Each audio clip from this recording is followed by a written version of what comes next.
Everyone, welcome to another edition of The Bullet. My name is Paul Lathrop. I am the Deputy Director of New Media for the Second Amendment Foundation. Joining me today, I have two people. I'm going to show one first. This is Amanda Sufcool. I am the Target Radio. This is her normal day. She's here every other Wednesday. This is Amanda's normal day to join us. And we're going to try to see if we can bring in Tom Knighton of Bearing Arms. Tom, do we have any audio from you yet? No, we do not. Poor Tom. That would be the luck. All right. Tom, why don't you try logging in one more time? I'm going to go to a two-shot. We're going to start the show. Amanda, we do have a lot of stuff to talk about today. Okay. First one I want to lead off with. There's a Tom Knighton story I want to talk about, but I'll save that till he gets back, if he gets back. SAF released a press release yesterday.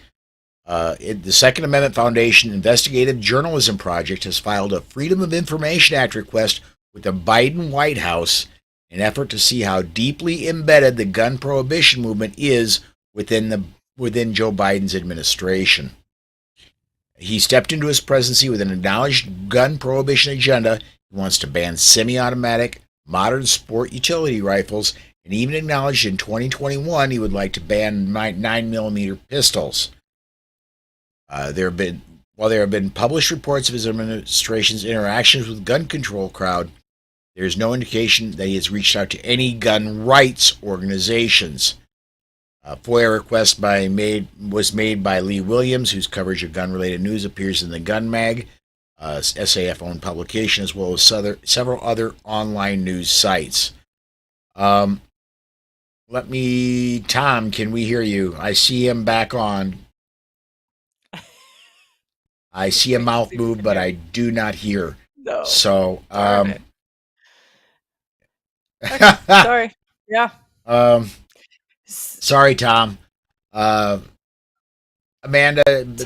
Technology is such a struggle sometimes. It really is. Yeah.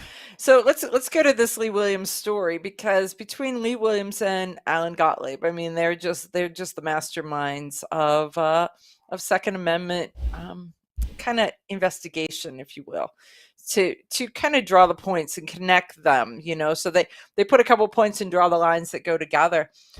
To me, the most interesting piece, and I have never seen this list compiled like that, is, if you would, Paul, go to that press release and go to almost the bottom paragraph, not quite, but one from it, something, and it lists the anti-gun organizations, and it's nearly all of them. It's a pretty impressive list, and some of them I have not. I mean, when we talk about them, we talk about the demanding mommies and Everytown, but there are some that are hidden as like college or universities. Their names are intended to mislead, in my opinion. So read those if you would. Yeah, because I think it's a really good compiled list. I think Tom went to his old setup, because I see him, but it's a little more blurry. Of course, that may be better. Tom, you want to say something to see if? Nope. All right. I'll say whatever. Yeah, George Carlin warning, but yes. Let me bring him in here. You're blurry, but you're here. Yes! It's a miracle! A FOIA request seeks copies of all documents, including emails and visitor logs between the White House and gun control and gun safety groups, including, but not limited to, Everytown for Gun Safety, Moms Demand Action for Gun Sense in America, the Giffords Law Center to Prevent Gun Violence, Brady Campaign to Prevent Gun Violence, the Trace, Coalition to Stop Gun Violence, Mayors Against Illegal Guns, Third Way, which I'd never heard of, Newtown Action Alliance, I had, Gun Control Giving Fund, Coalition to Stop Violence, Violence Policy Center, Gun Violence Archive, Sandy Hook Promise, March for Our Lives, Johns Hopkins Center for Gun Violence Solutions, Alliance for Gun Responsibility, and Guns Down America is the list. And they said including but not limited to, so. Right, but there's some of them that I'd never heard of. And so I thought it was pretty interesting. And like the Johns Hopkins and for gun violence, Yeah. it's Johns Hopkins. Is it a private university or is it a public? Wow. Let me see how good my Google foo here is. Because the question is, if it is a public university, a public school, then public funds are used to flip it to with an anti-gun stance. If it is a private university, as long as it's not getting money from the public, but that still doesn't mean that it's not getting money from the public. But it's that I'm always interested in. According to Wikipedia, and take that for what it's worth, okay? This is not, guaranteed guaranteed information here. Johns Hopkins University is a private research university in Baltimore, Maryland. Founded in 1876, yada, yada, yada. So it's private. Private. Okay. That makes it a little more acceptable that it's an anti-gun bastion. Tom, you were about to jump in. There was a story in Reason back in March where a columnist, they basically dissected gun control research. And, they made the case there that what happens is that all of these gun researchers seem to be anti-gunners because we see so few results that show up at Shogun. And statistically, even by accident, they should have more than we see. It's like they found the Rand Corporation did a search of like 127,000 studies. Only 127 of those had any kind of scientific rigor to them. And out of those, I think they said there was like one that found something pro-gun. Based on laws of probability, more than that.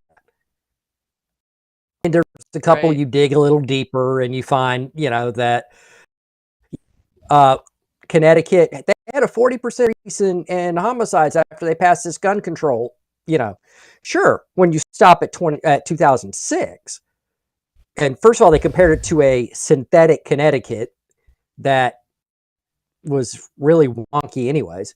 And then not only did it pass that level, the same high level as synthetic Connecticut after 2006, it got 40% more homicides than that. That make the stuff. So any of them really fall into that category. Yeah, I'm going to be interested to see what this FOIA turns up. Now, let's be honest.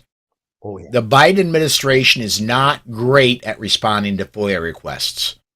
There's been one SAF had out for over 8 months, and nothing came from it. What's encouraging to me is that in this press release, Alan said, look, we're willing to take this to court and fight to make them give us this information. Right. Isn't there some rules on FOIA requests as to how long they have to submit them? I was recently at a meeting with the Board of Election, and in their notes and their meeting minutes for the day, they were talking about the fact that they'd gotten so many FOIA requests that they could not do them in the timely manner that they're used to. But I thought that there was a law that said, but they are just overwhelmed. And so that I'm drawing that to where I don't think they're just allowed to go, yeah, I'm going to slow walk you. Oh, yeah. They almost have to be, because otherwise they'll be like, well, yeah, we'll get to it eventually. 30 years later, they finally release the information. I don't know what the federal FOIA time limit is, but I know most state versions do have a time cap for just that reason. Yeah. I know for a fact that in about 3 years, the information will come out when we have somebody else sitting in the White House. And I'm assuming it's dangerous to assume, but I'm assuming that will not be the same party in the White House after the 2024 election. So, I want to get this. I want to get this comment in here. Under statute, federal agencies are required to respond to FOIA requests within 20 working days, excluding Saturdays, Sundays, and legal holidays. So about a month. This period does not begin until the request is actually received. So, what happens when one is ignored? I think there's a loophole with that they can respond going, we're going to need more time. I suppose that's possible. Sure. That counts as a response. That counts as a response without actually giving the information. Of course, I am not a lawyer. I did not stay at a Holiday Inn Express last night or anything like that. So take that for what it's worth. Robert over on the YouTube side gives a quote, Wikipedia is the absolute internet author from Abraham Lincoln. So there you go. And trust it. I saw that on the internet, so it has to be accurate. Yeah. Has to be true. Let's why I brought Tom on today. Tom's normal day is on Monday, and this is a Wednesday, and so the reason I brought Tom on today, I want to talk. We hadn't noticed Wednesday? that it wasn't Monday. Yeah. It's Wednesday. Holy crap! My God. Oh, sorry. Bearing Arms released one of Tom's stories yesterday. I'm going to go ahead and pull it up in my browser here because I have a browser that I can open and it won't bother my broadcast. But anyway. I have to report to you, Tom, that I use a lot of your articles in my show. Yes. That kind of kicks off and starts the conversation that Tinfoil Hat Rob and I have in many cases. So that makes me happy. Well, I'm always somebody tells me they read something I wrote, so Yeah. This is we use a lot of Tom's articles, even when Tom isn't on the air. A lot of his stuff makes it here anyway. This one hit yesterday at about this time yesterday. Claims that Stand Your Ground is for whites only. Don't hold up. Tom, you want to give us kind of the background on this story, man? Sure. It's an incident that happened here in Georgia. Whoops. And how did I lose it? How did I lose it? There we go. Hold steady. There we go. Okay, start again. Okay.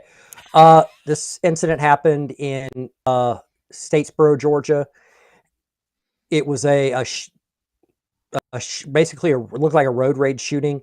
The guy who fired the gun was a mixed race man who says a group of teenagers were yelling racial slurs at him and trying to run him off the road. And he fired the gun in self-defense. He killed a 17-year-old girl who was sitting in the back seat. He kept trying to invoke stand your ground, and prosecutors weren't moved by it. Judge wasn't moved by it. Jury wasn't moved by it. Now he's been convicted, and his family is sitting here going, well, if he was white, he would have walked. And part of the reason I really wanted to come on and talk about this is because I don't think we've done a good enough job. In fairness, the media hadn't exactly helped us in helping people understand that just because someone's doing something you don't like that may even see you, it's not justifiable to fire. Being run off the road can be dangerous in certain circumstances. Like, for example, if the highway is on an embankment and you may be tumbling or everything. I looked on Google Maps, looked at satellite images from that general area, and it's flat. There's no cliffs. There's no embankments. Most of Georgia is. Yeah. In the North Georgia area, we've got some stuff like that. And we do have some, embankments going where overpasses are and stuff like that. Something like that, maybe. But this doesn't seem to have been part of, what was going on.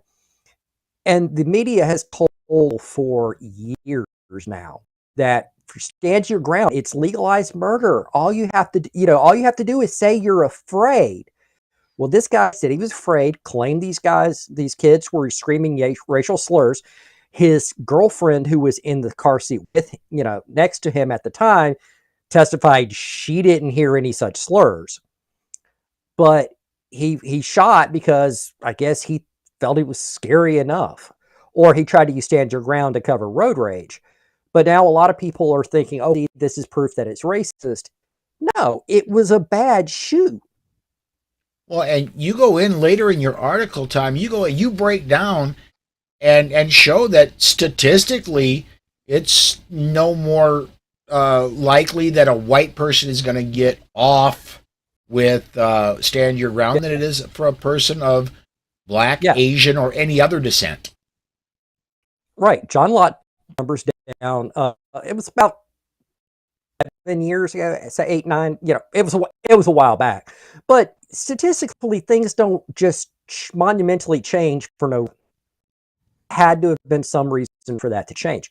And he found that when you equate for similar circumstances as best you can, this kind of thing is hard to get identical. But you take out cases where somebody was clearly found with the gun, and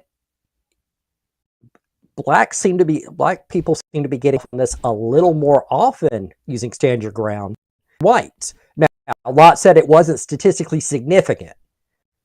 So it was, it appeared that way, but, that could just be statistical noise that didn't show up. But it does look like it's about par for the course. I've seen numerous cases of a black man killing a white person in self-defense. They were ground, and they weren't even prosecuted. Because that's something else that's not getting factored in a lot of times. Is you look at it and well, this isn't a problem. We're not going to prosecute this.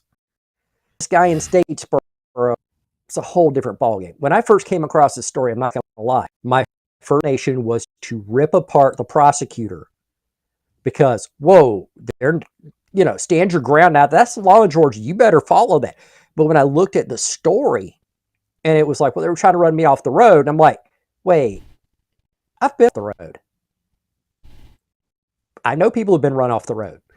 It's a jerk move.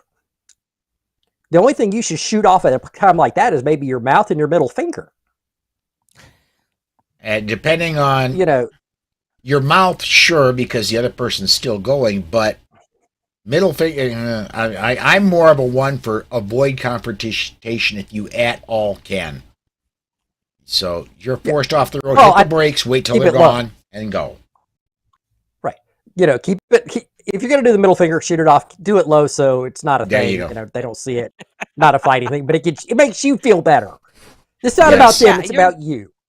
You're number one. Right. It's like, look, I'm sorry, man. I was waving at you. I'm sorry I didn't use all my fingers. Exactly. My wife tells me I'm number one all the time. And for some reason, she uses that finger too. I bring that out in people, apparently. It's amazing. So the interesting part is that so his family's playing the race card, and the dude in this story is a mixed race guy, and so part of his family is white and part of his family is African American, and so the white portion of his family is going, well, I could have done it and I'd get off, but he can't do it, so it obviously has to be race related. And it's like, everything does not have to be race related. It really, really doesn't. Yeah. Go ahead. If you're going to use a firearm, that is deadly force. In order to use a firearm, you must be met with a deadly threat. And Tom explains this really well in his article. If you aren't in immediate danger of dying if you don't act, then it's not a great time to use your firearm. Right. The exception is if somebody else is in immediate danger of being killed. Yes. You can act on behalf of a third party. The running off the road. I am not a fan of duty to retreat, but if someone tries to run me off the road, I just hit the brakes. Yeah. if I'm feeling really really mean, I get so that they're going to start doing it and hit that brake, so they'll just it goes off the road. Yeah, if you Hadn't time really it right. worked like that in real life, but one day I'm going to get someone like that. It's going to be hilarious. I want a dash cam for that. Hilarious. It's the media, especially after the Trayvon Martin thing, which ironically, Stand Your Ground was not part of the Trayvon of George Zimmerman's trial. But after that, they started talking about Stand Your Ground and how it's legal, it's legalized murder. All you have to do is say you're afraid. No, this is not the only person who tried that and didn't get away with it. There was an incident in Clearwater, Florida, a couple years back where an argument over a parking spot, black guy pushes a white guy down. The white guy, while on his back, draws his gun and kills the black guy. He claims it didn't hold water either. Yeah, I remember that case as well. It was a physical altercation, but it's not like the guy was going after him. He knocked him on his, knocked the dude on his butt and just stood there. No, not a good shoot. Right. And we need to, I really want to keep hammering this with every chance I get, because there are people who get this based on from the news media and say, oh yeah, it had to be racist. No, because a lot of the DNA tells you it works. Right. All right, well, we're coming up. I want to get one more story in here because we've got about 10 minutes left. This up a Breitbart. Get the actual article up here. This is a. Oh, come on, pop-ups, knock that off. This is an AWR Hawkins story, who, by the way, is going to be our keynote speaker at AmCon coming up the end of next week. He writes, during the September 18th airing of CBS News' 60 Minutes, President Joe Biden described the continued sale of semi-automatic weapons as bizarre. He suggested there's no rationale for owning firearms like AR-15s, AK-47s, etc. He talked of visiting Uvalde, Texas after the May 24th school shooting, saying he not only visited there, but every one of those places. Really, Joe? And then finally, Biden observed, the NRA continuing to push the sale of assault and semi-automatic weapons is bizarre. And I didn't get one into show notes. There's one right at the end of the story. This is the last Biden quote here. If we elect 2 more senators, we keep the House, we're going to get a lot of unfinished business done. Joe, guess what? If you elect 2 more senators, you don't turn the House. They're senators. No. I think he delusionally, in that quote, if you go back and read it, he believes that he's going to hold the House and gain 2 more senators. And the conservatives believe that he is going to lose the House and potentially lose a senator, which means he loses both. So he's once again living in his little clown world that everything's all good and happy, and he's going to hold the House. Yeah. Well, he's hoping his vote buying scheme does some good.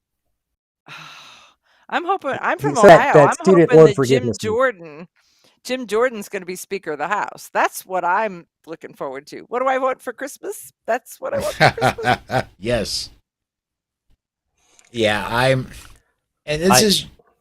go ahead, Tom. Oh, I was just going to say, it's what I want for Christmas is see Raphael Warnock back preaching instead of in the Senate. Not just because Herschel Walker is, one of my beloved dogs. But also a former Minnesota Viking. Yes. Yeah, and that worked out really well for the Dallas Cowboys. It did. The trade that got Herschel from the Cowboys to the Vikings sent Dallas to the Super Bowl for their entire string, because Minnesota gave up everything. The 90s Cowboys were because of Herschel Walker. Mm-hmm. And he didn't get a ring. Go figure. But no, that's kind of what I want. And I think it's possible they hold even in the Senate, maybe, but I don't see them hold. It's too narrow now. The last 2 years have been a complete train wreck for Biden. The economy is still going to toilet. When they're bragging about inflation going up 8.3%, yeah, that's not really going to fly with a lot of people.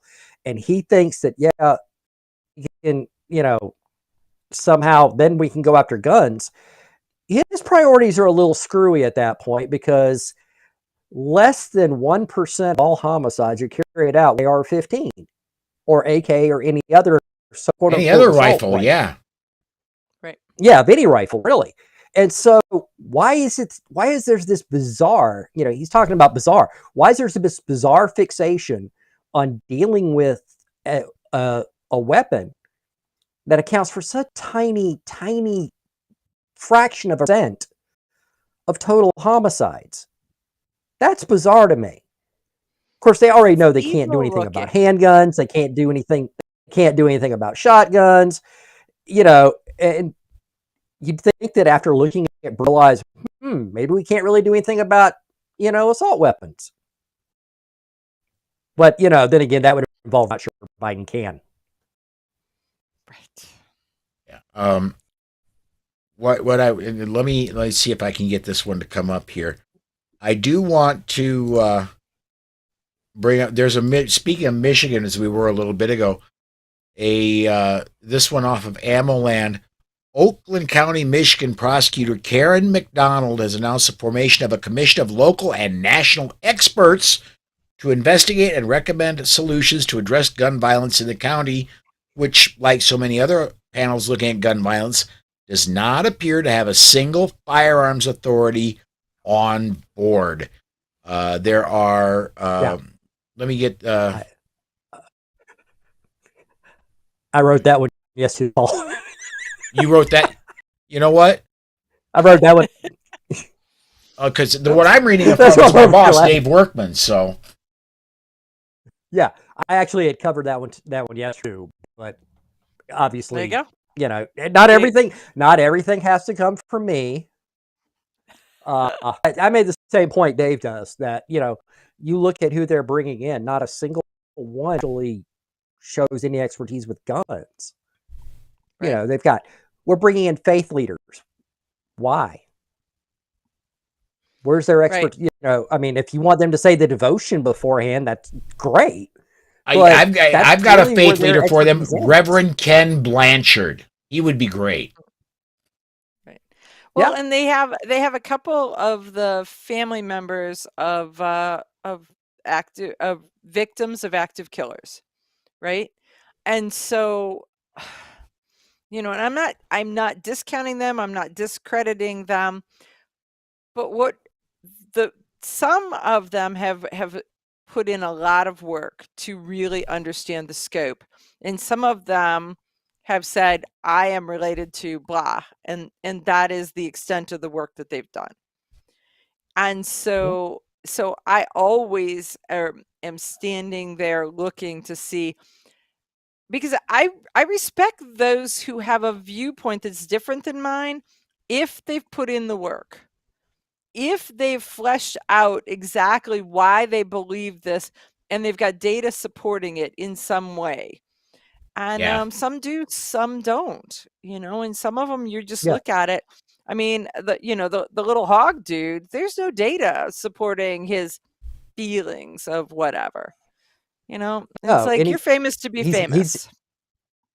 David Hogg has never introduced a single original idea into the gun control debate. Nothing he said hadn't said before. Right. Nothing at all. Except for, I can't seem to manage to put together a pillow company. That was a new one in the gun debate. So that's the thing. Yeah. Biden's poll numbers are going up. The crazy part about these polls are who's doing the polls, who's taking the polls, and where are they happening. Mm-hmm. I also want to point out that right up to and including Election Day, Hillary was beating Trump badly. Mm-hmm. Mm-hmm. Yeah. polling data is interesting. It can guide campaigns. It can be, it can do some good, but it is, there's a reason we still have the election. Yep. If the polling is all that mattered, we'd poll every 4 years today. And there's a lot of people who gotten so distrustful of pollsters, they lie. Or they just hang up on them. Yeah. So the pollsters have a hard time getting an answer. And so have you? And that skews Democrat. Because it's the people on the right that are doing most of the hanging up. Yeah, it does. And then every time that I have in person been polled, I'm walking across the college campus. Okay. I wonder why Democrats seem to those kind of polls. I don't. It's a mystery. It's a mystery. Well, once again, we're in a Magnum episode territory. We're at 31 minutes of a 30-minute show. So I want to encourage everybody. I'm going to let Tom and Amanda give their plugs here in just a second, but I want to encourage everybody, do keep joining me 5 p.m. Central Time tomorrow, Friday, and then especially Saturday at noon Central Time when we've got Beth Alcazar, Tony Simon, and God help us, Mike Piwowarski joining on the Bullet for this weekend. We'll see. The wheels of the bus have just flown off. Yeah. Anyway, then Monday of next week, there'll be regular Polite Society and Bullet broadcasts. And then we're done. I'm packing up. I'm headed for GRPC. Before we take off, Tom, what do you want to plug, man? Well, you can find me on Twitter at the Tom Knighton. There's also my newsletter, Tilting at Windmills, tom.substack.com. And I'm at this little place called Bearing Arms. Y'all might have heard of it. Yeah, it's come up from time to time. Amanda, anything anything that you want to is Women for Gun Rights set for this Friday, or is it still what's going to happen happens? Yeah, we're not sure that Women for Gun Rights. Things are kind of hectic coming off of the DC trip and getting ready to head out. So I'm trying to set something up, and so far 2 of my guests have fallen through because one of them is coming back from DC and is on an airplane, so probably not going to make that work. So I'm still struggling with getting that scheduled, but there you go. Tune in to Eye on the Target Radio on Sunday nights. That one is not optional, so that's where you can always find me, is eyeonthetargetradio.com.